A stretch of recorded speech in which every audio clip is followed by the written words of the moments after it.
IGC News, Lima Obibia Akwawa, Ahadia, latest and hot news, Kwa Aremeyaw Anas. Anuti, so we don't subscribe, Umodian say, over subscribe to the channel. The way I say, over click the subscribe button. Now, what barely notification. Where is that? The video be uploaded when the first person else up a video. I think we are now one like video, give us a thumbs up. Now, share my offer for us now when you be here now, who and summer echoes. Ewo Ghana Memohano. Afriyie Bura a summer abeto Yapunsu. Niti a yes story about Niti Sansim. Bepim ne President na Akufo Addo entimin kan bi antre Ghana ni. Hey, na papa pa de Nebukadnezar na kuma edin. Ha. Ya to aba ma president mi hu president na kuma edin che na Akufo Addo da. Hey. Penyino interested in say yanka me pacha Akufo Addo inso ne essay and no ye ne de che inso na Akufo Addo ye president. Watena se aye ha ma se inso no ye nya cancer no and no mfa ne ho de fa ne ho na ekwan ya mefa so aka no ene na ye penyino ni interest o etinka me sori anopa president na Akufo Addo ye na ye papa Padaruma, yes, sir, yes, so nay say. Yes, na nitrimu ye ne de. But nipa na wo ma ye cancer ni kidney no. Nipa na wa ye nkwe ha ma se Ghana obia yare no. Nipa na wa ye ma se afu ko dialysis cry ye problem no. Ye mfa nipa no ho. Na mpanyufo no ye concern about enkra no mu ko demonstration no. Empanyufo no ye concern ka tse enkudano any mebru say monto bo ase na yegusu ye hu adwuma. You are watching Juicy News on YouTube. Because penyino hot news all time. The bottle water na otimito. Penyino ye mani nsupa. Penyino okwa baabi a inso no kra na ye de yes enye normal bottle water glass no inso no onom de wo glass ni mu no. This is the reality on the ground. Ye ka ho asema Musibui, my enka ho asem.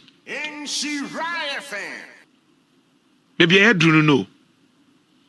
Na de ye mabufuo nie. Kan ketisi GTV for o makwa akotwa area view ne yatwa but we de opeso hu a. Abusia, mesrew. Obi amra Facebook ho. Na be share GTV for ni twama yen. Now, omudi akosoro nti be hwede we ya River Pra no ewura shama animu e wo soro ho. Na hwe te se de yemfa ne se do wudi milo. Richoku egu insuo mu na wo bennom no. Me pese wo behwe bi kakra. Behwe bi. Behwe bi na are ho nti amamitie me ya e wo sa de we hu. Se wo ye nipa na wodwene se nipa odwene ti se onipa nyankrompo abowa anka at this time ye ka galamsey asema bepem ne president na Akufo Addo entimi nka bibia nkyere Ghana ni na papa pa de Nebukadnezar na kuma edin o ya to aba ma president mi hu president na kuma edin che na Akufo Addo da bepem ne papa ntimi nhia yenye fellow Ghanaians mpon kan kire ye omia na no no kasa wo UN okọ UN no wanka bibia ye galamsey hu asem okọ UN ekoka brofo ni nyina no wanka bibia ye galamsey hu asem na adoda nko Akufo Addo wanka o enti mpese mu nyina mu behwe bi kakra u hwe bi na ye ka ho asem enti bra Facebook na behwe galamsey ho asem no we area view kan ketisi GBC omu ne twa enti hwe the way a River Pra na ya say na free ahasa ne offense akobubo mu no a wonim say o de wanya gold new sika wie no hwe the way a ewura eponim country we need to fight. Yes. We need to fight. Yes. We need to fight. We are not angry now. You are not angry enough. You are not. You are not angry enough. The government vexed me. Why? Babies are being born with deformities. Our water bodies are getting polluted. Why? And you arrest protesters for just protesting. They are civic rights, They are civic rights. What kind of democracy is this? This is not. They are in their homes. They are in their homes. They are sleeping. Life. They are in their homes sleeping. They are exercising our rights. You are arresting protesters. 48 hours, no food, no water, nothing. Why? Hot news all time. Why? Free the citizens now. Free the Stop illegal mining. Share Oba and Cafes Nanka. A rabbi can be infant or no general. We share Obaya or a young lady or gain life for because of breast cancer. Wait me and be. You were breast cancer when Sanyoma winning cancer who doing because in sooner yet a dianino. And I busa question war a hose. Why na Okoto a watchia Obusa say na unyan toast no way. Ye must sign ye Koto choba fufu na ye busa say enquino okofe free he. Ye koni e catch there ye mu say na de me nkwan me di fufu a eye dwoso market ni kejetia market ni edu market na ehwa a me bi efiri so ba no eye revolving ho no pra ho no ehwa a ene ye de abenoa nti wo de wo nnom nkwan na ede nti wo yete na de me nkwan na ede pa me di ntosu ni mekwa atwim asa ntosu ni mekwa na ade twim no galamsey de na Jantuah na wo si wutwema na ye galamsey de na nti enyehu nti no mekan se ye besre asofo ni imamfo mo de metimi asre mo preaching no monfa at least 5-10 minutes bi nsiwo na monka galamsey ho asem ewo ene mosque yi minim se ene nkremofo be bom paye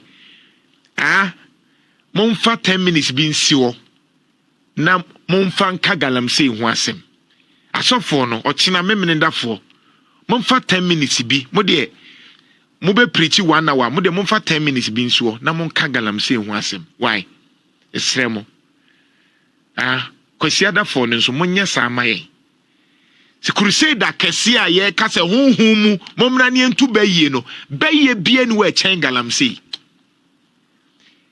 yare omo yare no a wo me de ba wo nchen se o yare bubuo o yare wafuru o yare hwan a mesraw galamsey ne ka ho enye nyoma ni nya na honhom mu nyoma galamsey ene me ra ho nam de kasa because den aga na edru ha ena wo kan so asa wo no wanya sie ye kan bibi na tia panyi a obete ba wo kan se ya onte ye kase esrewa panyi no onte ba ye katwi panyi a panyi be kase emu ade nti ye busa senti panyifo ye nti de bia ye dwa masom yi e wo se dru demonstration ma mabunu na wo mu de omogya ato on ye se chi o magum adan a omo akọ demonstration nti ya chi o matum omo da so bom. You are watching Juicy News on YouTube. Na de ye mabufo ye mahi eme tan ene se ni nyina mu na president nkasaye no yewura Asante Bediatuo yare a yetimi nya onyansani tro krata be ka che Ghana for se Asante Bediatuo ye secretary to the press oyare ono de aban ni timi I need 2 hours 24 hours aban ni tro krata ni binie bra Facebook ne be he krata no binie because enche na me bie lines no krata ni binie ne se yewura Asante Bediatuo se munim na mompa ni picture no nso nka ho mai se wote se na Akufo Addo ni eka Ken Ofori Atta gabi ochidako Asante Bediatuo ayeka torebia yesi atemma afia bi ne de ekokoko so ne nasefo na ye ho nto ye bebre because ankrofo ni di ne ayetai bobo e wo nyoma bi ho ne nasefo a mempese meka ho asem no Na Akufo Addo galamsey no de went to be release press. Nemom ne secretary to the president yare. Watchro nkrate bekate Ghana for say oyare. Eti me jimi enti. Me krasi ni enti aminko school enti. Na me ma kwa asore dem de me ye ma to se ne honto no. Ne ma bompa erade se asenti Bediatuo yare ma me. Because nipa ye nipa. Nti eno me kan ho asem se de oma wo ayare no. Ono na asore ye ba ni asa bompa ya ama no. De oma wo ma enye school enya nioma pa no. Ono na oba na ma se hira no. De oma wo nsuo sei no. A wo kan wo so mfi no. Ono na ye ba ni asa hira no. Na emom wo na wo sori no. Ni ye se bompa ye tia, ni ye se plan ne ekwa ye befa so ayi wa free ho. Yati bebreu. Timesi wuku nana Jantuah. Ye wo nana Jantuah foforo beba. Se wo plot so obe plan me te se de mo plan ne se mo nyame be mafia me na. Mo mafia me na me kwa. Ye benya nana Jantuah bebre ye beba. You cannot kill the spirit of God. Me anyame ame hu me nyankopon hu ne wo me so. Enti na me nya dwuma ma enti na me nsuro hwe no. De obeya ne so obebome. Obumi wi ade bebiem. De obeya ne so obekume. Ukumi wi ade bebiem. Because nyame nkoa na maba be fight here me free wi asim ha. But there will be more. There were many prophets who were corrupt. Oman na nyom nyina na asai. Asante Bediatuo na wo the left side no. Me left side no ma mo hwe wo Facebook no. Na yen kan letter no kofi kan letter na fi mi bia mi bia lines no. Ye ne professor Smasapon so betwetwe nkomo. Yen kan letter na e buy no, but before say be kan no, yen remind ye ho efa prophet Kofi Oduro. Ononko ani other few pastors ma so mo kasafa galamsey no. I was sure galamsey God will kill you. I did catch you. Yeah, me boss me bo quotation. Me can be been work as so dear. Me bo quotation. Assembly make come the quotation better actually. A quotation would defend itself.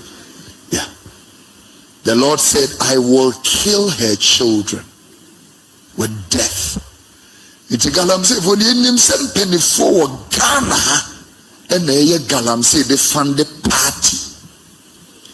Nyamibe kumuna. Yeah, because you don't care about people. People are dying from cancers, leukemia, kidney failures, and you don't care. God will let you taste death the way you wish for other people. Greed people. Yeah, the Bible said, I will kill her children. Yeah. The galamsey fushi na Mensah. He said, "Ready aye she. Awo na fire die diso. Ready aye she. Asemo. Ana. Enti release no wa. Na Asante Bediatuo release. Yeah. Galamsey no Nana Akufo Addo nye release. Na Akufo Oduro say onyame beku saa nkrofo no mo ye galamsey nti omuntie nie. Okay. Wasi nyame beku mu nyina. Okay. Including wo mo de omu sika hyem. Oh ye obia. Wasu nyame beku mu nyina. San say de wudua no wobetwa. It was yes, nti wasu omu wudua yade ekum nkrofo. Yeah. It omu so betwa so aba, wo bewu. Yeah. And that is ensema wokana. Nana also the office of the president wishes to inform the public about the health status of Nana Asante Bediatuo, secretary to the president. Tinana hano de okane se mampani na tena ye no. Wono mo ebo manfo ye Ghana fo omo boy enkai se Nana Asante Bediatuo ye twotwofo pani de mampani no. Omo eka ne pomuden ho nsem kakra e de akere na de omo kani was following the conclusion of the meeting of the 79th United Nations General Assembly in New York in the United States of America, where he served as key member of President Akufo Addo's delegation, Nana Asante Bediatuo stayed behind to conduct further government business. He then began to feel unwell and was subsequently admitted to hospital. Tinana Diom Kenya say Nana Asante Bediatuo. One Nana Dodam Akufo Addo. Ene Bediatuo bi omo koye kopie mu United Nations General Assembly dwumadi ekoso ewo New York no na omo kopie ho no na Asante Bediatuo kodi dwumason kunkra ewo ho no na omo wieye no na ono no ka ekiri se obehwe no wato aso na aban enwuma bi aka se omo hwe no omo tototo no wa ka ekiri aye na enumu no wo hya ase ne ho edodo no ai na nam so ma omo ede ne call ayade sabia omo agina to ho it was he is currently in stable condition was he ne ho ye and responding well to treatment nroni ade omde mani nyina no normal ahyase a ekoyie na say according to the medical team Nana Bediatuo Asante's recovery is on track nti omo kire say na pomuden no ahyase a say ahoto bank kakra and we remain hopeful for his swift return to full strength nti omo say omo we need so say obetumi asaba ahoden mu ebiem anya na ahoden biem na we say we act for okay. Or say we ask for them. We ask for continued prayers. Your mom pie. And your mom pie. Emma why? Asante Bediatuo. Your mom pie. The president wanna suffer. Him say omoni ho. Omoni asofo ne mom pie. Him say asofo ne tukwan. Omada. The president wanna suffer. Say omo kan say anointing no kure bi di bi achi nyame tie bi chen bi so enti ase sa asofo no omo de no beduru ntem agyaye Ghana for mom pie mom pie enti we ask for continued prayers and support for him and his family during this difficult period enti ye mom pie ma no na eja na bibia enkwenti osi ombe koso am update all right metimi abobo ane de wo se machiwa bo we otimi fotimi wa no abro okawa afa battery eno ye physical ye be bro but they are na enhu a ye ntanhwe ho kra wo omayimu eye bibia eno na me chem say structural violence when structural violence ne say ade ne ye bone de but ye de mra taachire enti wuntimi nka ho hwe ade ne nye but ye say ono na ye president enti enye hwe. Enti president betimi abeka so agebosia bi ogebosia na Ghana force yempe ebe hayen enso obeje yebeka ten say ono ne president levy or the beba yesi yempe o say waje ne nkofo buafu enso obeje o kan say ono ne president COVID-19 no aye ye nyoma bi basa ye nse dan huso ukobusa yesi ono ne president National Cathedral ni atamsika nkofo 250 Jumla for no emunsem no ni ye the National Cathedral $58 million yes ye from Koto Foundation o kan ho ansem say president owo Kwenya se finance minister utimi ko yisika bi free baby because of the mrana ye president I was a boy ye ho ban fa insuo ho galamsey nyoma no na ye te woni aka ne saa ekomu dinipa. But boys, no, why not can ask my channel? Because young funny saying, come, mammy, and now papa, and now says software, and now penibia, or becca, now some bino, onka. It's reverend both for some more kayano. Eh, dienka, a software nicosia, and manofona, and comutimika. Say, eh, yanny a tin semno, a commodum crofo. Yeni etinsem no saka wa bebre koso yeni etinsem so the entire emprewanyin sem bebre is because obi wo ho a oni sikantie man one sidia oni sebi obi beda ame anyem no structural violence enhu pa because ye designing is said the beya menu mienu enya kura na so ye de mra taachire akwa te say racism akwa te say inchichemu akwa say yesisiu but you better catch yourself a yemra. Now what take krumuha? Me sebi me bakre koskua. Apart from ne didi mukrano, me sama ne be a 5 cedi 10 cedi so onfanto bibi. Now bebano yes school feeding. Ne ye the 1 cedi 20 pesos say yem from many pa NDD.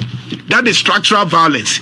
Because one seed in Timin Torre will crum her, but a bind Timi Gitu Muse, Yama Akra, 1 CD, 20 person, Yamfa no Biane, our no bet me edidi, and your balanced diet. That is structural violence. Yeah, structural violence, they say, Momanu Bekwa Brochila Ko School, Atna, Etimiako, na Obesheno, Obi, and I mean, photo Bakubi. Monachi Nano. Onimso Kofi Obediti. But me and Mijano, me flem. Yes, I don't want to say, Yangu Gala, Yen say, ya. Me mean you. I just say, I don't change some bar, and somebody. I don't change some bar, just a more way demonstration in an, a more way demonstration in who Pia would you owed you. Pia would you did you hear them or did them on a chin nano. Onimso Kofi Obediti. But me and Mijano, me flem. Yes, I don't want to say, Yangu Gala, Yen say, ya. Me mean you. I just say I don't change some bar and somebody. I don't change some bar. Just a more way demonstration in an, a more way demonstration in an who Pia would you owed you. Pia would you did you hear them or did them on a chin nano. On him so Kofi Obediti. But me and Mijano, me flem. Yes, I don't want to say, Yangu Gala, Yen say, ya. Me mean you. I just say I don't change some bar and somebody. I don't change some bar. Just a more way demonstration in an, a more way demonstration in an who Pia would you owed you. Pia would you did you hear them or did them on a chin nano. On him so Kofi Obediti. But me and Mijano, me flem. Yes, I don't want to say, Yangu Gala, Yen say, ya. Me mean you. I just say I don't change some bar and somebody. I don't change some bar. Just a more way demonstration in an, a more way demonstration in an who Pia would you owed you. Pia would you did you hear them or did them? I dear, but our boss. Put him into put me forever. Let's tell me, look at the Mitiable come. Put him at me. Who do I deal with? Now what's now on the killer? One of the new idea was 1,000. Put him. Who want it? Obi Obenuma deal with. I dear, Obi Obenum. I dear, but our boss. Put him into put me forever. Let's tell me, look at the Mitiable come. Put him at me. Who do I deal with? Now what's now on the killer? One of the new idea was 1,000. Who want it? Obi Obenuma deal with. I dear, Obi Obenum. I dear, but our boss. Put him into put me forever. Let's tell me, look at the Mitiable come. Put him at me. Who do I deal with? Now what's now on the killer? One of the new idea was 1,000. Who want it? Obi Obenuma deal with. I dear, Obi Obenum. I dear, but our boss. Put him into put me forever. Let's tell me, look at the Mitiable come. Put him at me. Who do I deal with? Now what's now on the killer? One of the new idea was 1,000. Yo, waiting for winning and some about Vector Yapuno so because GCD so and Aboheno. So we just subscribe here. For more than say over subscribe to the channel. It's say Hadia. Latest and hot news in Kwa and I'm Bremo. When you are if you want like video, nothing share my offer for Sona. Will you be here? I will somewhere possible. I will gather them. Also, with me at share what you fire and some way now. I will comment box me. Mobati Mikabi in my next video. Thanks for watching. Like and share the video. You can also drop your comment. Please don't forget to subscribe. Click on the bell to turn on the notification.